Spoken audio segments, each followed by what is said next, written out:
오늘 은혜 받으실 말씀은 데살로니가전서 5장 18절 말씀, 우리 김순복 집사님이 봉독해 주십니다. 범사에 감사하라. 이것이 그리스도 예수 안에서 너희를 향하신 하나님의 뜻이니라. 아멘. 자, 범사에 감사하라 하는 제목으로 함께 은혜를 나누겠습니다.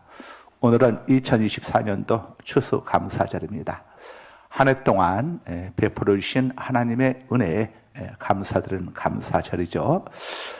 먼저 우리가 감사드려야 할 것은 여기까지 인도해 주신 하나님의 은혜, 비바람과 풍파도 있었지만 그런 가운데서도 여기까지 인도해 주신 에베네셀의 하나님의 손길을 기억하면서 우리가 하나님께 감사해야겠습니다. 화려한 장식과 아름다운 말로 드리는 감사가 아니라 우리 마음속에 깃든 진정한 감사의 마음을 하나님께 드리는 그런 감사절이 되어야 할 것입니다. 이런 진정한 감사는 환경과 조건에서 나오는 감사가 아니죠. 꼭 좋은 일이 있고 세상적인 복을 받아서만 드리는 감사가 아닙니다. 좋은 일 있고 건강하고 만사가 형통할 때에 드리는 감사는 누구나 드릴 수가 있습니다.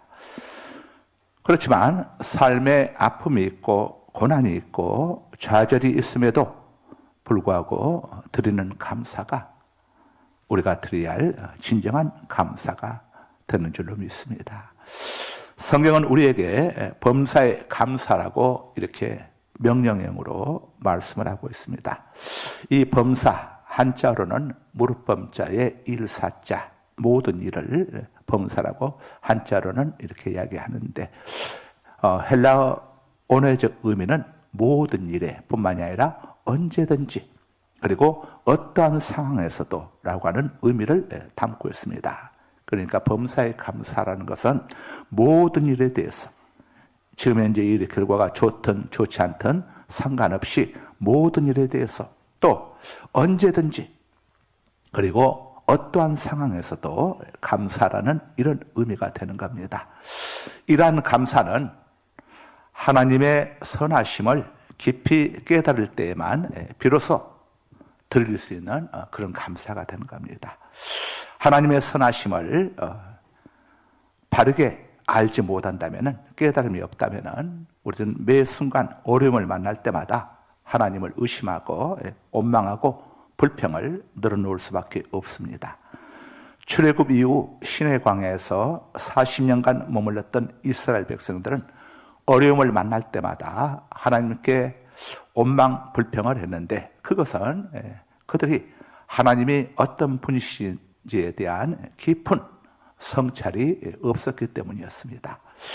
그들은 하나님이 자신들을 애굽의 압제에서 구원하여 주신 분이시라는 사실을 또 조상들에게 약속한 가나안 복지로 능히 인도해 주실 전능하신 하나님이시라는 사실을 망각하고 하나님께 대해서 감사를 드리지 않았던 것이죠.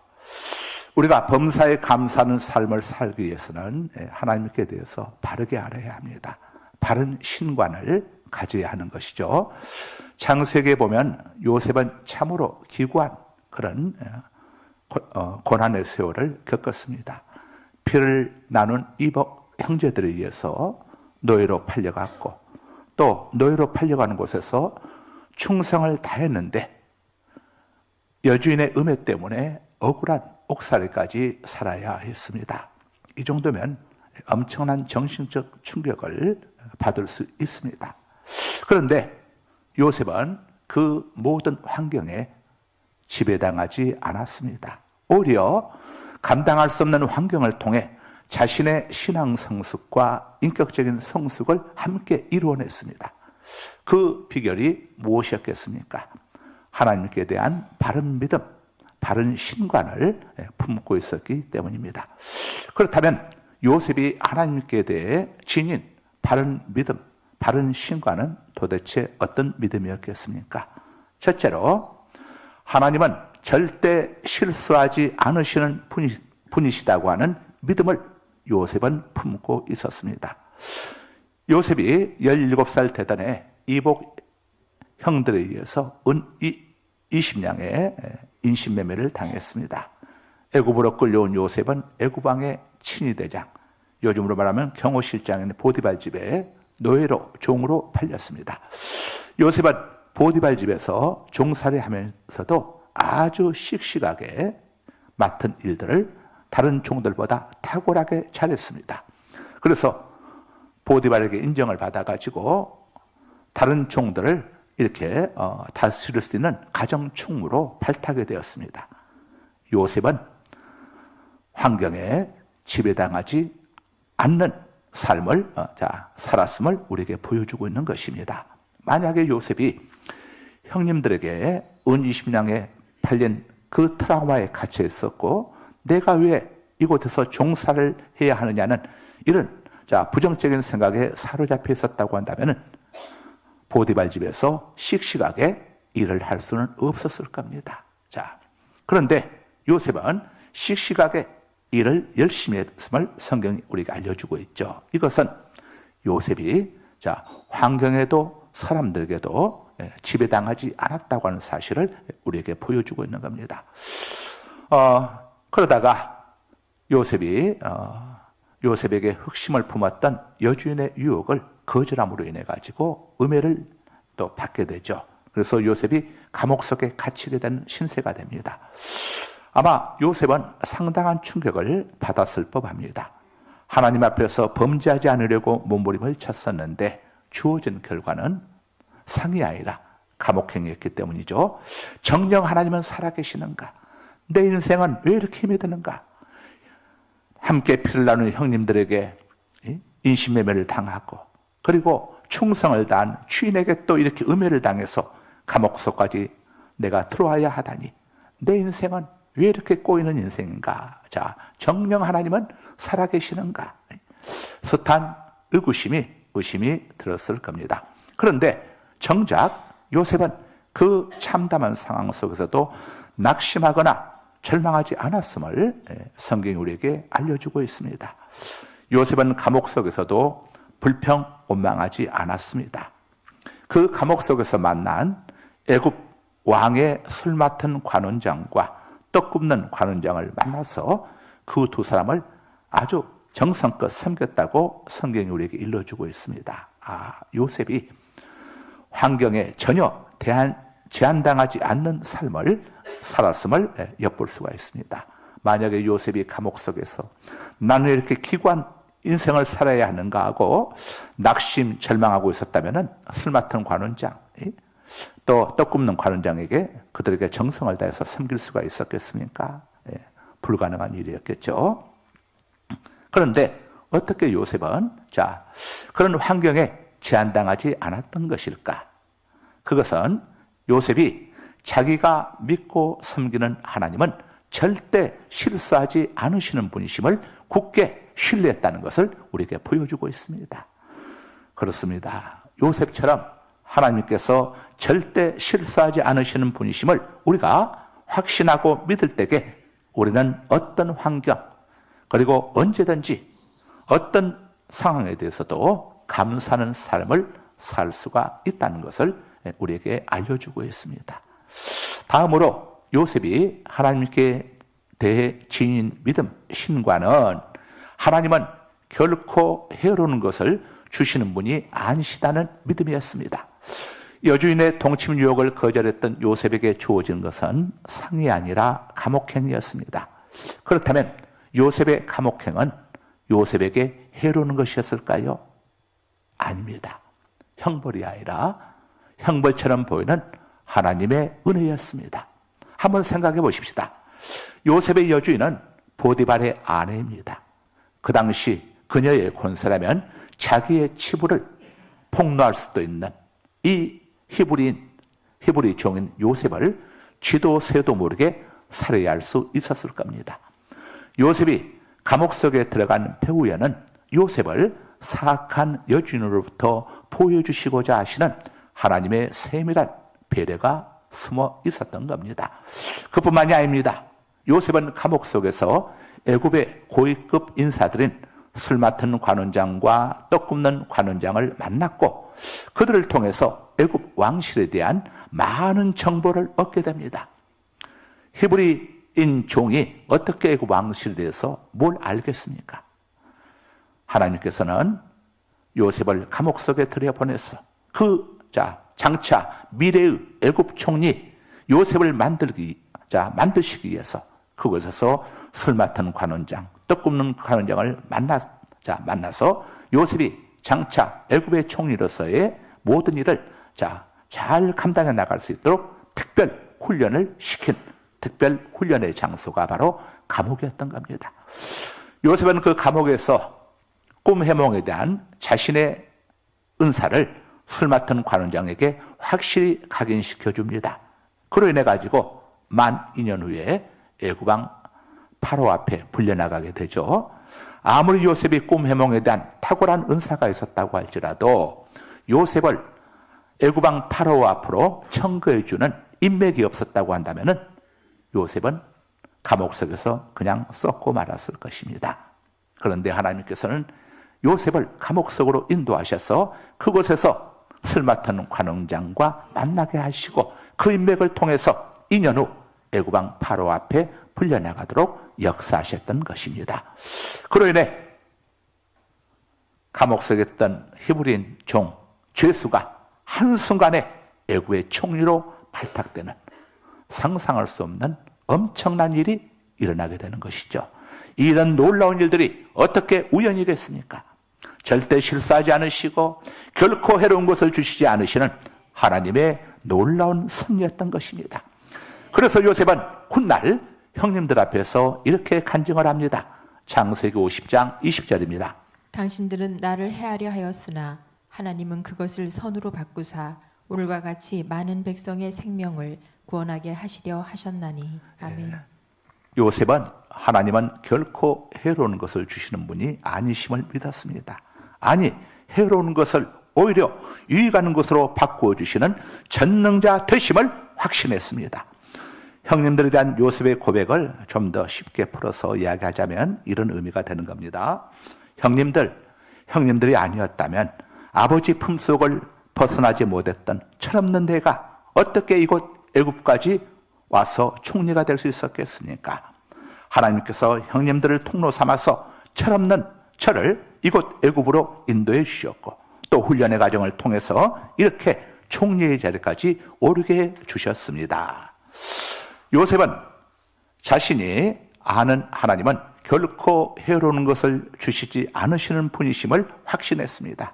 비록 내게 해로운 것처럼 보일지라도 하나님께서는 그것을 통로 삼아 선한 일을 도모하시는 전능자 되심을 믿었던 것입니다. 그래서 아무리 해로운 것처럼 보이는 일에도 요셉은 불평, 원망하지 않았음을 성경이 우리에게 알려주고 있는 겁니다.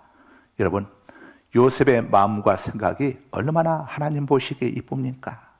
사실 요셉을 은 20냥에 인신매매한 이 이복 형님들 대해서 여러분 요셉에게 어떤 마음이 있었겠습니까? 정말 자다가도 형님들 생각만 하게 되면 자리에서 벌떡벌떡 아마 일어났을 겁니다. 정말 죽이고 싶었을 것입니다. 그런데 요셉은 못된 형님들에게 한마디의 불평 원망도 하지 않았습니다. 자, 요셉이 그런 불평과 원망을 할 필요가 없도록 하나님께서 요셉에게 풍족한 것으로 채워주셨던 겁니다. 요셉은 하나님은 결코 해로운 것을 주시는 분이 아니심을 굳게 신뢰했습니다. 요셉의 시선은 형님들에게 있지 않았습니다. 환경에 있지도 않았습니다. 요셉의 시선은 하나님께 있었습니다. 요셉이 형님들에게만 시선을 집중했다면 형님들 정말 보복하고 싶고 죽이고 싶었겠죠. 감옥이라고 하는 환경 속에만 아마 요셉이 시선이 머물렀다고 하면 아마 거기서 정신적인 어떤 문제를 일어났을 겁니다. 그러나 요셉은 감옥 뒤편에 계시는 그 형님들 배후에 계시는 하나님께 절대 실수하지 않으시고 결코 해로운 것을 주시지 않으시는 하나님께 요셉은 항상 시선을 두고 있었기 때문에 그런 상황들을 날쌔게 이겨낼 수 있었음을 성경이 우리에게 일러주고 있는 겁니다. 지금 여러분이 처한 고난과 아픔과 슬픔과 충격을 이기는 비결이 무엇이겠습니까? 하나님은 결코 실수하지 않으시고 내게 해오르는 것을 주시지 않으시는 분이시다는 믿음으로 모든 시선을 하나님께 두고 현재의 상황을 감사로 수용하는 것입니다. 믿음은 하나님 말씀에 대한 순종과 함께 주어진 상황에 대한 순종을 믿음이라고 합니다. 감사 또한 마찬가지입니다. 감사는 하나님 말씀에 대한 순종과 함께 내게 주어진 모든 상황을 믿음으로 수용하는 것, 이게 감사의 사람의 바른 모습이 되는 겁니다.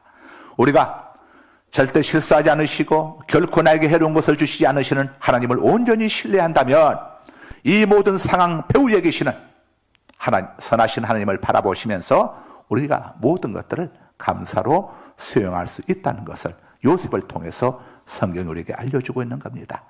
자, 마지막으로 요셉이 하나님께 대해 지닌 믿음은 하나님은 모든 것을 합력하여 선을 이루신다는 믿음이었습니다.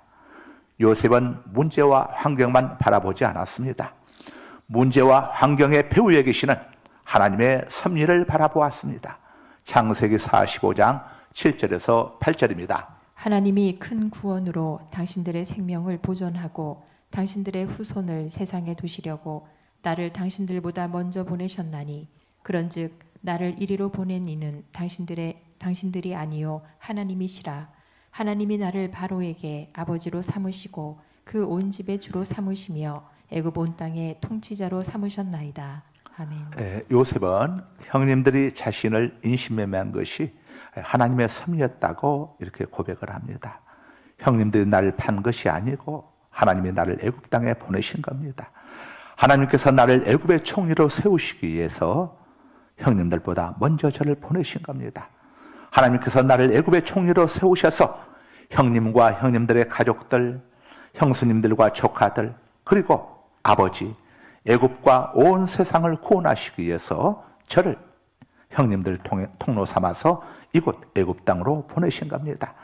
형님들께서 저를 판 것이 아니라 하나님께서 저를 애굽 총리로 삼으시기 위해서 보내신 겁니다.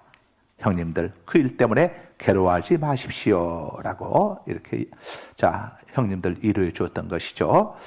우리들이 어떠한 환경 속에서도 범사에 하나님께 감사해야 하는 이유는, 세 번째 이유는 하나님은 모든 것을 합력하여 선을 이루어 주시는 전능자이시기 때문에 우리는 범사에 감사할 수가 있는 겁니다.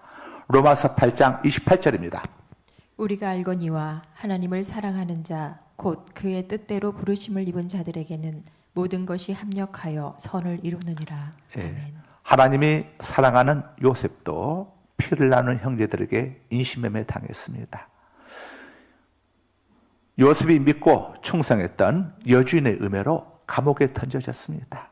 하나님이 사랑하는 사람에게도 이런 고난과 아픔과 배신과 기가 막힌 억울함이 있을 수 있다는 것을 알려주고 있습니다. 하나님이 사랑하는 자라고 해서 고난이 없는 게 아닙니다. 실패가 없는 것도 아닙니다. 배신당하는 일이 없는 것도 아닙니다.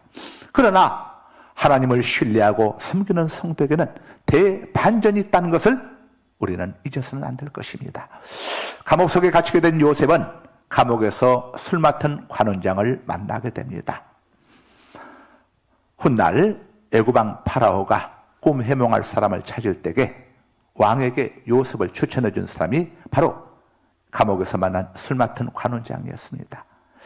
이 술 맡은 관원장이 요셉과 함께 감옥에 있을 때에 요셉으로부터 많은 섬김을 받았고 또 꿈 해몽까지 아주 잘해 주어서 그대로 이 술 맡은 관원장이 복직을 하게 되었는데, 내가 복직하거든 바로 너의 억울함을 왕에게 알려서 석방시켜 주겠다고 굳게 약속을 했지만은 석방되고 난 다음에는 2년 동안 전혀 요셉에 대해서 생각도 하지 않았고 요셉에 관한 일을 까마득히 잊어버렸습니다.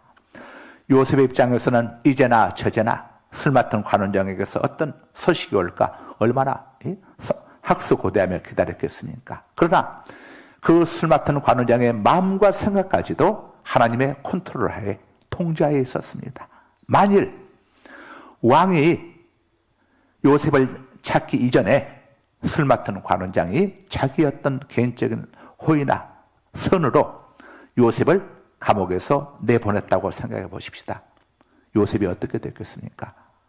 형님들에 의해서 확실하게 생매장을 당하든가 살해를 당했겠죠. 아버지에게 동생을 인신매매했다고 하는 사실이 아버지에게 알려지게 되면 형님들이 어떻게 되겠습니까? 요셉은 아마 분명히 신변상의 큰 위험을 만났을 겁니다. 하나님께서는 요셉을 애굽왕이 찾는 그 순간까지 12년의 세월은 짧은 세월이 아닙니다. 우리 아들들 군대 보내면 1년 6개월 아닙니까? 우리 동현이가 이제 12월 2일 날 입대하는데 1년 6개월입니다. 1년 6개월. 교회에서 열심히 일하는 우리 청년들 군대 가게 되면 1년 6개월이 한 16년 걸리는 것 같아요. 근데 2년이라는 세월이 얼마나 여러분 긴 세월입니까? 그런데 하나님께서 요셉을 그 안에 정말 그 답답한 곳 속에 가둬 놓으시고 꼼짝도 하지 못하게 하시고 그리고 누구도 요셉을 면회할 수도 없도록 하나님께서 철저하게 통제하셨습니다. 이건 요셉을 죽이시게 한 것이 아니라 하나님의 때를 하나님께서 기다리고 계셨던 겁니다. 너희가 선을 행하되 낙심하지 말지니 중대에 포기하지 아니하면 때가 이름에 거두리라. 이건 하나님의 때가 있는 겁니다. 그 때를 위해서 하나님께서 요셉을 훈련시키시고 그 감옥 속에서 요셉을 다듬어 주신 겁니다. 요셉이 2년의 감옥 생활하면서 어떤 생각들을 했겠습니까? 내가 우리 형님들에 관한 잘못을 아버지 앞에 가서 고자질했다가 피를 나누는 형제지만 이렇게 미움을 받았구나. 함부로 말을 해서는 안 되겠구나. 또 요셉이 그곳에서 얼마나 많은 것들을 했겠습니까? 행여라도 의심받을 만한 일들, 또 쓸데없는 것들을 정말 삼가하고 조심해야겠구나. 그래서 요셉이 나중에 애굽의 총리가 되고 난 다음에 절대 왕에게 의심받을 만한 행동을 아예 사전에 차단해버리지 않습니까? 자기 형님들에게 왕께서 부르시거든 어떤 자리를 원하냐고 묻거든 형님들은 꼭 이렇게 대답하셔야 합니다. 우리는 소와 양치는 목축업밖에 한 게 없습니다. 목축하면서 살게 달라고 이야기만 하십시오. 행여라도 용인 시장 자리 달라고 하지 마세요. 어디 시장 자리 달라고 하시면 안 됩니다. 확실하게 단도리 시키지 않습니까? 지나온 삶의 고통을 통해서 요셉이 철저하게 배웠던 겁니다. 사랑하는 여러분, 현재의 고난만 바라보고 쉽게 낙담하거나 여러분 포기해서는 안 됩니다. 우리 하나님은 살아계시고 절대 실수하지 않으시고 결코 해로운 걸 주시지 않습니다. 모든 걸 합력하여 선을 이루시는 전능자이심을 잊지 마시기 바랍니다. 요셉의 고백처럼 하나님은 모든 상황을 선으로 바꾸실 수 있으시는 전능자 되심을 여러분 잊지 마시기 바랍니다. 감옥에 있던 요셉을 한순간에 총리로 세우시고 발탁하신 분이 하나님이심을 잊지 마시기 바랍니다. 오늘 말씀을 정리해 드립니다. 범사에 감사한다는 것은 쉬운 일이 아닙니다. 그런데 성경은 범사에 감사라고 명령형으로 말씀하고 있습니다. 왜 우리가 범사에 감사하는 것입니까? 우리 하나님은 절대 실수가 없으시고 결코 해로운 것처럼 보이지만 해로운 것을 주시는 분이 아니시고 모든 것을 합력하여 선을 이루시는 전능자가 되시기 때문에 우리는 범사에 감사할 당위성이 있는 것입니다. 인정하시면 아멘 하십시다. 동의하시면 아멘 하십시다. 믿어주시면 아멘 하십시다. 이 시간 하나님은 실수하지 않으신다네 우리 복음서 함께 부르신 다음에 기도하겠습니다.